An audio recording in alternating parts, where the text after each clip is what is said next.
Los estrógenos son hormonas sexuales fundamentales en el cuerpo de las mujeres. Aunque suelen asociarse únicamente con la menstruación o la fertilidad, su influencia va mucho más allá del aparato reproductor. Actúan como reguladores sistémicos, con funciones que impactan el cerebro, los huesos, la piel, el corazón, el sistema inmunológico y el equilibrio de la microbiota vaginal. Comprender el papel de los estrógenos en cada etapa de la vida, así como las consecuencias de su déficit, ya sea por causas naturales como la menopausia o inducidas o patológicas, es crucial para preservar la salud integral femenina. De eso les hablaré en este episodio, así que acompáñenme para conocer los estrógenos y todas las funciones que cumplen, así como qué sucede cuando no están presentes. Citología, Ciencia y Arte Podcast, espacio donde abordamos temas de salud de manera amena y entretenida, haciéndote ver la ciencia médica de forma amigable. Soy Elizabeth García, citotecnóloga y bioanalista de profesión, divulgadora científica y apasionada de la vida que existe bajo la lupa del microscopio. Este espacio llega a ustedes gracias a la Academia Citología, Ciencia y Arte, lugar donde encontrarás cursos y diplomados online en citología. Visita su web citologiacienciayarte.com y conoce más del fantástico mundo de la citología. Buenos días, tardes o noches, bienvenidos a un nuevo episodio de nuestro podcast, espero se encuentren muy bien y en esta oportunidad pues les quiero hablar de los estrógenos. Conocer un poco más sobre esta hormona femenina, qué órganos la producen, pero también conocer cuál es su importancia y por qué hay ocasiones en donde puede que no estén presentes y cuáles son las consecuencias de que estos estrógenos estén en bajos niveles. Eso es lo que les quiero hablar el día de hoy. Y por supuesto, pues debemos comenzar definiendo qué son los estrógenos, que son un grupo de hormonas esteroideas producidas principalmente por los ovarios, pero no son los únicos órganos que producen estrógenos y de eso es lo que vamos a conocer el día de hoy. También se produce en menor cantidad en las glándulas suprarrenales, en el tejido adiposo, incluso en la placenta durante el embarazo. Existen tres tipos principales de estrógenos: el estradiol, la estrona y el estriol. El estradiol es el más potente y es el que predomina en las mujeres en edad fértil. Es conocido como el E2, porque tenemos, ya les decía, tres. Entonces tenemos el E1, el E2 y el E3. El estradiol es conocido como E2, la estrona es conocido como E1 y el estriol es el E3. El más potente y el más predominante en la edad fértil es el estradiol. La estrona es más abundante en la menopausia, luego de la menopausia, y el estriol es producido durante el embarazo. Los estrógenos interactúan con receptores específicos de nuestras células que se encuentran en distintos tejidos de nuestro cuerpo y regulan la expresión de genes clave en numerosos sistemas biológicos. Así es como ellos logran ingresar a las células y pues cumplir las funciones para las que están encargados. Después de la menopausia, la producción de los estrógenos disminuye drásticamente, pero no desaparece por completo, porque muchas veces nos dicen la menopausia es el cese de la producción de estrógenos, pero no es el cese total, no es que tenemos cero estrógenos en nuestro cuerpo una vez que las mujeres lleguemos a la menopausia, no es de esa manera, pero sí hay un decaimiento abrupto de la concentración de estrógenos, principalmente del estradiol, que ya les decía que es el que está en mayor cantidad y es el más potente en la edad fértil. Aunque ya sabemos, como les decía, que los ovarios son los principales productores o la principal fuente de estrógenos durante la vida fértil, hay otras partes de nuestro cuerpo que producen estrógenos en pequeñas cantidades y especialmente pues luego de la menopausia. ¿Y cuáles son esos otros órganos?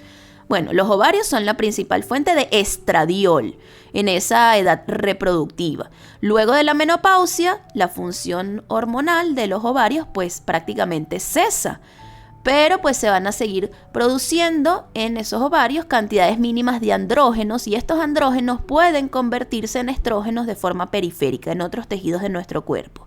¿En qué otros tejidos? En el tejido graso.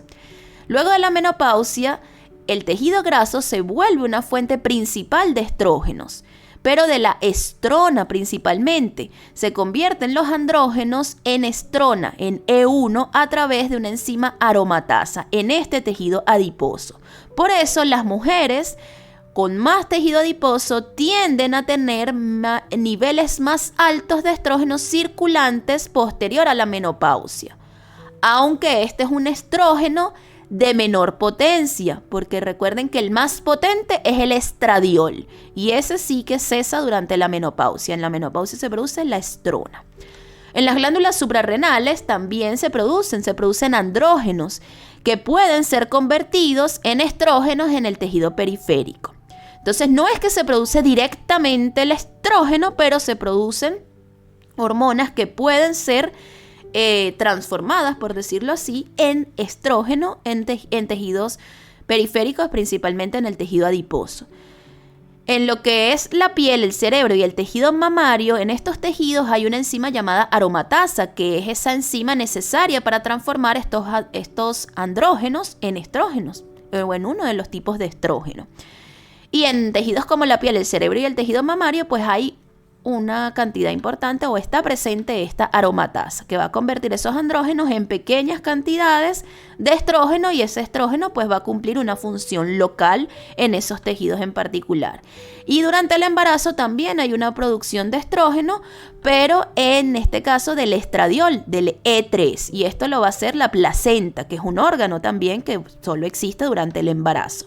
Este es un estrógeno débil que no está presente después de la menopausia, solamente durante el embarazo, el estriol.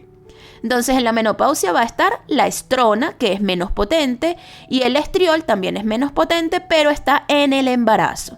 Y en la edad reproductiva, que es más potente y el que está en mayor cantidad, es el estradiol. Y ese es el que disminuye durante la menopausia y también durante el embarazo. Pero ya es importante conocer eso de que no es un único tipo de estrógeno, sino que hay 3 diferentes. En conclusión, pues los ovarios no son la única fuente de producción de estrógenos, aunque sí la principal fuente de producción en lo que es la vida fértil. Después de la menopausia todavía sí que se producen estrógenos, pero pues no el mismo tipo de estrógeno, y los niveles son mucho más bajos, y lo que vamos a encontrar principalmente es la estrona, ese estrógeno E1, que es el que vamos a encontrar principalmente en la menopausia, y gracias a la conversión periférica de esos andrógenos, especialmente en el tejido adiposo.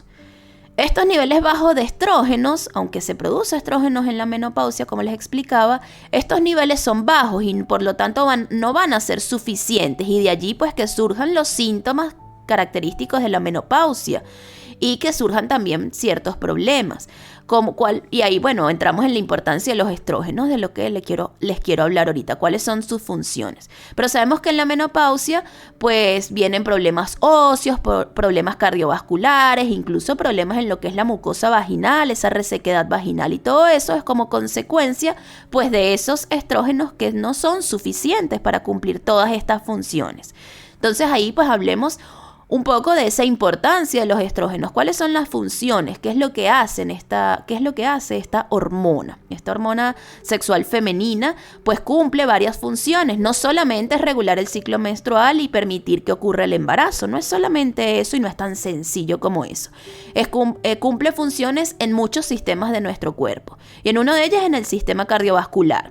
El estrógeno tiene un efecto protector sobre el corazón, los vasos sanguíneos. Contribuye a mantener las arterias flexibles y dilatadas, favoreciendo una buena circulación y pues ayudando a regular los niveles de colesterol en sangre. Gracias a ellos, antes de los 50-55 años, es decir, antes de ese periodo de la menopausia o de la menopausia en sí, pues en general las mujeres tienen un menor riesgo de enfermedades cardíacas si los comparamos con los hombres. Pero luego de los 55, ya cuando llega la menopausia, pues el riesgo aumenta, porque ya vemos la función que cumplen los estrógenos en mantener flexibles y dilatadas pues las arterias, y en ese factor protector en el corazón y los vasos sanguíneos. En el sistema óseo también cumplen una función importantísima, porque los estrógenos son fundamentales para preservar la densidad de los huesos. Esta hormona facilita la absorción de calcio y contrarresta la pérdida ósea. Durante la juventud y la adultez, las mujeres mantienen su masa ósea. Pero en la menopausia, esa caída abrupta de estrógenos acelera lo que se conoce como resorción ósea, que es el desgaste de los huesos. Y aquí les quiero explicar algo muy rapidito.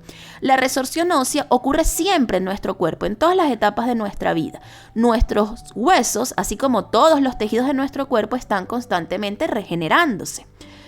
Las células mueren y surgen otras y así, ¿no? Está la mitosis constante en cada uno de nuestros órganos. Pero en el hueso eso ocurre y hay un proceso que se llama resorción, que es esa eliminación, por decirlo así, del hueso que no sirve, por decirlo de alguna manera, para que lo vean de cierta forma. Es ese desgaste del hueso, pero al mismo tiempo hay una formación de hueso. Entonces están ocurriendo ambas cosas. Hay un grupo de células que se llaman osteoblastos, en fin, son una cantidad de células que hay allí que están trabajando en esa formación constante, en esa eliminación y formación constante de hueso. Eso ocurre todo el tiempo dentro de nuestros huesitos. Pero durante la menopausia lo que se acelera es ese desgaste del hueso, porque esa formación de hueso, esa absorción de calcio que es necesaria para esa formación de hueso, pues ha disminuido producto de que el estrógeno ya no está allí, que es importante para que ocurra pues esa absorción del calcio, para que ocurra todo este proceso. Entonces por eso es que cuando llega la menopausia, pues aumenta ese desgaste de los huesos y pues vienen enfermedades o patologías o ciertos daños al hueso como la osteopenia, la osteoporosis. Ocurre es por eso, porque hay un mayor desgaste de los huesos, porque pues este proceso que venía ocurriendo de forma natural, ayudado por los estrógenos, pues sigue ocurriendo, pero ya los estrógenos no están allí. Entonces el desgaste está más sigue siendo, no es que se acelere el desgaste, sino que no hay esa nueva formación. ¿Se entiende? Espero que se haya entendido la idea. Otra función importante es en el sistema genitourinario. El estrógeno mantiene la lubricación y la elasticidad de la mucosa vaginal y contribuye a lo que es la salud del tracto urinario. Los niveles adecuados de estrógeno pues ayuda a evitar la sequedad vaginal, el adelgazamiento de las paredes vaginales y de la uretra y por lo tanto pues la atrofia de los tejidos pélvicos, cosa que va a ocurrir cuando llega la menopausia, pues se atrofian todos esos tejidos y viene la resequedad vaginal, que es otro de los síntomas de la menopausia. Pues todo esto que hacen los estrógenos durante la edad reproductiva, pues reduce riesgos de la dispareunia, que es el dolor en las relaciones sexuales, y en parte se debe a esa lubricación vaginal, la cual disminuye de forma importante durante la menopausia. Y pues también protege contra las infecciones urinarias de cierta manera, pues porque mantiene ese tejido engrosado, engrosado, realmente eso es lo que pasa. Pero ¿qué pasa? Cuando ya los estrógenos han disminuido, pues hay un adelgazamiento de esos tejidos y es lo que se conoce como atrofia, y todo eso pues favorece a que hayan ciertas infecciones a nivel urinario y pues que aparezca esa sequedad vaginal y que como consecuencia trae el dolor durante las relaciones sexuales. Otros tejidos en los que tiene influencia los estrógenos es la piel.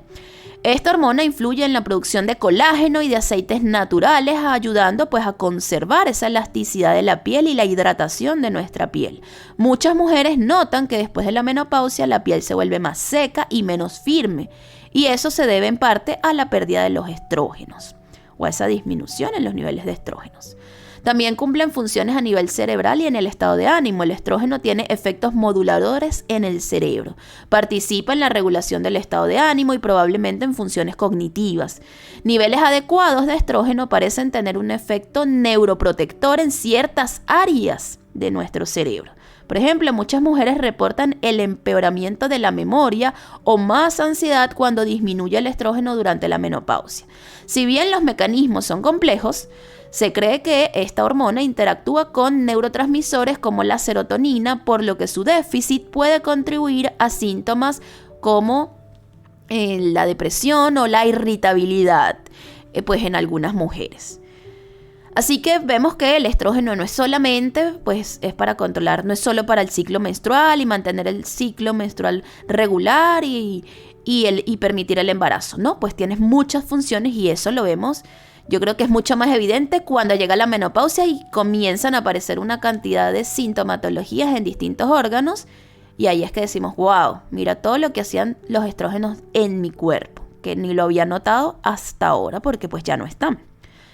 ¿Qué enfermedades? Porque ahí también, de forma natural, el cese de estrógenos va a venir con la menopausia, ¿no? Pero que existen situaciones que no necesariamente van a ser la menopausia que pueden generar este déficit de estrógenos. La menopausia es lo que sería desde el punto de vista fisiológico, normal y natural, pero existen otras patologías o enfermedades como el fallo ovárico prematuro antes de los 40, algún problema a nivel ovárico, síndrome del ovario poliquístico, que también en ocasiones puede llegar a generar una alteración cíclica estrogénica. Otra patología es el hipotalamismo, que bueno, ahí lo que ocurre es un daño de las funciones a nivel del hipotálamo, y el hipotálamo pues está en el cerebro y produce hormonas que estimulan a los ovarios a la producción de estrógenos. Entonces es una cadena, ¿no? Si está afectado el lugar donde se producen estas hormonas, pues estas hormonas no se producen evidentemente, y por lo tanto no van a estimular el ovario, y si el ovario no es estimulado, pues no se van a producir los estrógenos. Entonces ahí otra patología. También las cirugías ováricas o la histerectomía total, en donde se quitan los ovarios, pues también va, por supuesto, a traer sus consecuencias y la disminución de estrógenos. Tratamientos análogos con ciertas hormonas que se utilizan sobre todo para tratamientos de ciertos cánceres o de endometriosis. Entonces, que esto puede afectar lo que es la producción estrogénica. Y algunos tratamientos para los tumores, como las radioterapias pélvicas y la quimioterapia, pues también pudiera llegar a afectar la producción de estrógenos. Esto para tomar en cuenta que el cese de estrógenos no es solamente por la menopausia, sino que pueden haber otras condiciones médicas de salud que lleven a esto. ¿Qué pasa cuando hay una falta de estrógenos? Bueno, yo creo que ya más o menos lo explicaba, ¿no? La deficiencia de estrógenos puede ser natural por la menopausia o inducida farmacológicamente, como les decía, en tratamientos para ciertas patologías, o por algunas patologías como las que les mencionaba. ¿Cuáles van a ser las consecuencias? Bueno, sofocos, sudoraciones, insomnio, sequedad y atrofia vaginal, disminución incluso del deseo sexual, pérdida de esa masa ósea y por consecuencia el desarrollo de osteoporosis, mayor riesgo cardiovascular y de que se produzcan infartos, cambios de humor, depresión, ansiedad, alteraciones en la piel, pérdida de esa elasticidad de la piel, sequedad, resequedad en la piel y pues mayor susceptibilidad a infecciones vaginales, especialmente a candidiasis y a otras infecciones, porque el estrógeno también está vinculado con mantener esa microbiota. ¿Y de qué manera lo hace? Aquí explicando también rápidamente. El estrógeno actúa a nivel de lo que es la vagina y el cuello uterino, en una parte del cuello uterino, en el exocervix. Y esos estrógenos ayudan a que el tejido que está allí, que se conoce como epitelio, se madure, se produzcan, crezca. Ese tejido tiene varias capas. Entonces uno habla de maduración porque se producen pues todas las capas del epitelio. Cuando los estrógenos se producen todas esas capas y el epitelio madura. Y están presentes células que se llaman intermedias. ¿Qué sucede? Estas células intermedias en su citoplasma tienen gran cantidad de glucógeno. Y el glucógeno es algo que les encanta comer a los lactobacilos. Y los lactobacilos son unas bacterias muy importantes de la microbiota vaginal. Y son las que ayudan a mantener un pH ácido a nivel vaginal y por lo tanto mantener ese equilibrio de la microbiota. Cuando ocurre la menopausia y que ya bajaron, o cuando ocurre esa disminución de los estrógenos, además de que se atrofia ese tejido, es decir, esas células intermedias, no hay esa maduración del epitelio y por lo tanto no hay esa producción de esas células intermedias, como consecuencia no va a haber glucógeno para esos lactobacilos.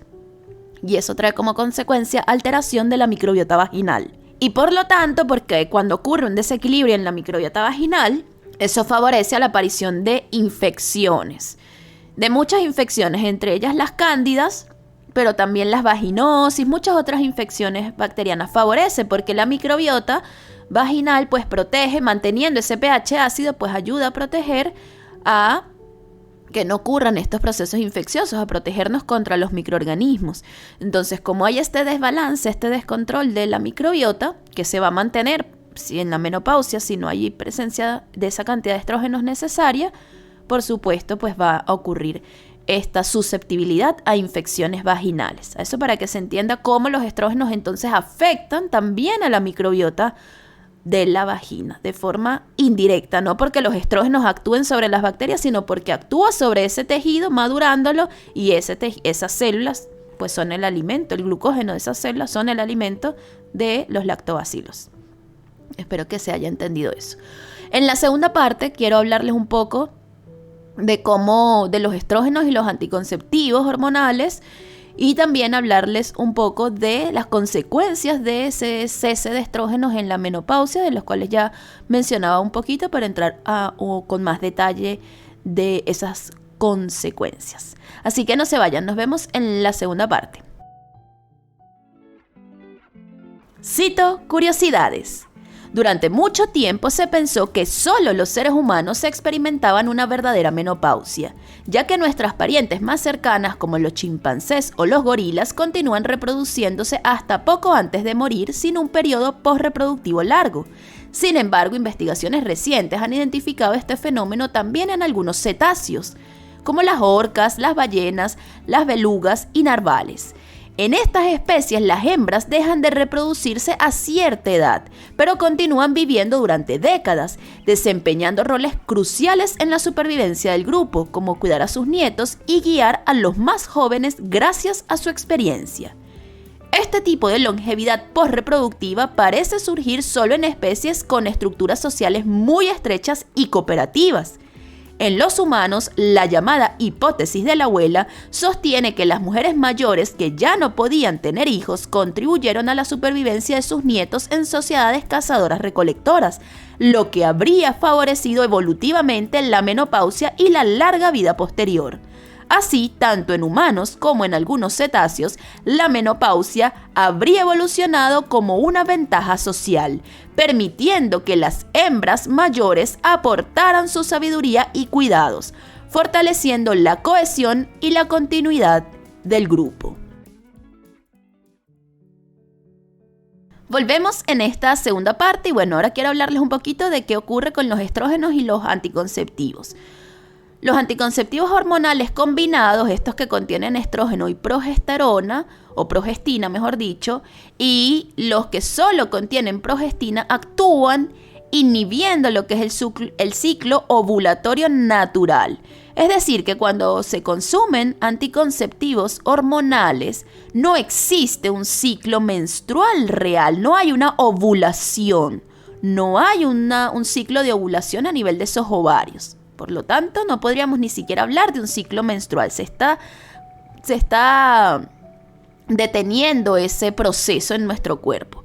El sangrado que se produce durante esa semana de descanso, como se le suele llamar, cuando no se toman las pastillas y es cuando viene la menstruación, es un sangrado por deprivación hormonal, no es realmente una menstruación natural. El cuerpo entra en una especie de estado hormonal simulado, en el que el eje hipotálamo hipoficiario y ovárico está totalmente suprimido. Esto reduce drásticamente la producción de estrógenos endógenos porque estamos colocando las hormonas de forma exógena. Entonces, por lo tanto, no está generándose realmente un ciclo menstrual. Eso muchas veces no nos lo dicen. Dicen cuando en muchas patologías no, para regular la menstruación. Los anticonceptivos hormonales no regulan la menstruación porque no se está generando realmente un ciclo. Lo que hace es suspender el ciclo y generar una simulación de un ciclo, pero no es verdaderamente eso lo que está ocurriendo. ¿Y qué consecuencias puede traer esto? Pues aunque los anticonceptivos son seguros y eficaces para muchas mujeres, su uso prolongado puede alterar la fisiología vaginal, porque ya sabemos pues que esa menor presencia de estrógenos naturales puede alterar ese epitelio de la vagina, puede generar cambios en la microbiota, disminuyendo pues los lactobacillus y el aumento por lo tanto del pH, y esto pues lleva a una mayor predisposición de infecciones como las cándidas. Por eso, y eso lo dice en el inserto que traen las pastillas anticonceptivas, que hay un riesgo de tener mayor predisposición a las candidiasis vulvovaginales. y a las vaginosis bacterianas. Eso es una de las posibles consecuencias. No le pasa a todas las mujeres, pero puede ocurrir que haya candidiasis recurrentes y esto se debe al consumo de anticonceptivos. Y ustedes se darán cuenta si les ha pasado que probablemente antes de que comenzaran el uso de anticonceptivos, pues ustedes nunca habían tenido una candidiasis o la habían tenido muy de vez en cuando y ahora es una cosa constante. Y eso es consecuencia de los anticonceptivos. Tiene sus consecuencias, por hablar desde este punto de vista infeccioso. Un estudio publicado en BMC Women's Health en 2020 mostró una asociación estadísticamente significativa entre lo que es el uso de anticonceptivos orales y candidiasis vaginal recurrente. Probablemente pues por los cambios hormonales y microbiológicos inducidos, lo que les mencionaba. Así que también ahí el temita de las pastillas anticonceptivas y cómo esas hormonas que son exógenas, no son producidas por nuestro cuerpo, pueden generar ciertas molestias como las infecciones recurrentes por cándida y que son incomodísimas totalmente. Quiero hablarles ya por último de las consecuencias de ese cese de estrógeno en la menopausia. Después de la menopausia bajan, ya saben ustedes, pues significativamente estos niveles de estrógeno circulante y aumenta pues el riesgo de ciertos problemas de salud a largo plazo. Entre eso pues las enfermedades cardíacas. La protección cardiovascular que cumplen los estrógenos disminuye esa protección pues y esto genera un efecto sobre los vasos sanguíneos y sobre el control de lo que es ese colesterol, ¿no? Sin estrógenos es más fácil que el colesterol LDL se acumule en las paredes de las arterias. Y por eso, a partir de la menopausia, el riesgo de infarto y de enfermedad coronaria en las mujeres se eleva y acaba equiparándose con la de los varones de la misma edad. De hecho, la cardiopatía se convierte en la principal causa de enfermedad y muerte en las mujeres mayores. Además, durante la transición menopáusica ocurren cambios metabólicos. Tiende a incrementarse la grasa abdominal y pueden aparecer componentes del síndrome metabólico, es decir, obesidad central, hipertensión, alteraciones del colesterol y de la glucosa en sangre, los cuales pues elevan aún más el riesgo cardiovascular. Y los estudios señalan que tras la menopausia las arterias de las mujeres se vuelven más rígidas y vulnerables a la aterosclerosis. En lo que es el de que ocurran accidentes cerebrovasculares, existe un riesgo de derrame cerebral o accidentes cerebrovasculares. Estos riesgos aumentan con la edad y particularmente luego de la menopausia. Se estima que el riesgo de sufrir un derrame cerebral se duplica cada década después de los 55 años. La ausencia de estrógenos puede facilitar la deposición de las placas de colesterol en las arterias que llevan la sangre al cerebro y viene también por ese mismo tema de las arterias. Se taponan esas arterias y pues terminan generando un accidente cerebrovascular. Todo esto pues aumenta la probabilidad de esas obstrucciones a nivel de las arterias, esos eventos isquémicos. Por eso es que las mujeres menopáusicas alcanzan tasas de accidentes cerebrovasculares similares a los de los hombres de edad avanzada. Luego tenemos los problemas como la osteoporosis o las fracturas óseas. Y ya se los explicaba un poco en la primera parte, esa pérdida acelerada de la masa ósea después de la menopausia predispone a la osteoporosis, una enfermedad en la cual los huesos se debilitan y se tornan bastante frágiles. En los primeros años posmenopáusicos las mujeres pueden perder densidad ósea a un ritmo mucho mayor que antes. La osteoporosis incrementa el riesgo de fracturas, especialmente en vértebras, cadera y muñeca. Por ejemplo, es frecuente que mujeres mayores sufran fracturas de cadera ante caídas relativamente leves debido a que el hueso está debilitado. Esta fragilidad ósea puede convertirse en un grave problema de salud, ya que una fractura mayor en edad avanzada reduce la movilidad e incluso aumenta la mortalidad. Se calcula que la disminución de estrógenos luego de la menopausia es uno de los factores determinantes de la osteoporosis en las mujeres. Los cambios a nivel del aparato geniturinario que les mencionaba un poco en la primera parte, esa atrofia urogenital progresa después de la menopausia. La vagina tiende a volverse más seca, menos elástica y mucho más vulnerable a la irritación e infecciones, como les expliqué en la primera parte. Muchas mujeres posmenopáusicas presentan lo que es la sequedad vaginal crónica, lo que causa pues molestias en su vida sexual. También puede haber mayor propensión a la incontinencia urinaria de esfuerzo, es decir, escape de orina al toser o al hacer ejercicio e infecciones urinarias recurrentes, en parte por los cambios de esa atrofia de la uretra y la vejiga. Es importante notar que algunos problemas como la incontinencia no son causados únicamente por los estrógenos, sino por el envejecimiento y factores como los embarazos previos o la genética. Sin embargo, la disminución hormonal sí contribuye a este debilitamiento de los músculos y de las mucosas pélvicas. Y pues las alteraciones en piel y cabello, pues ya les mencionaba también que luego de la menopausia se reduce el colágeno y eso genera pues una pérdida de la elasticidad de la piel se vuelve más fina, más seca y pues pueden aparecer arrugas con mayor rapidez, el cabello a veces se vuelve más frágil y puede caerse y en algunas mujeres pues notan un aumento del vello facial, que es una influencia relativa de los andrógenos no contrarrestados por estrógenos.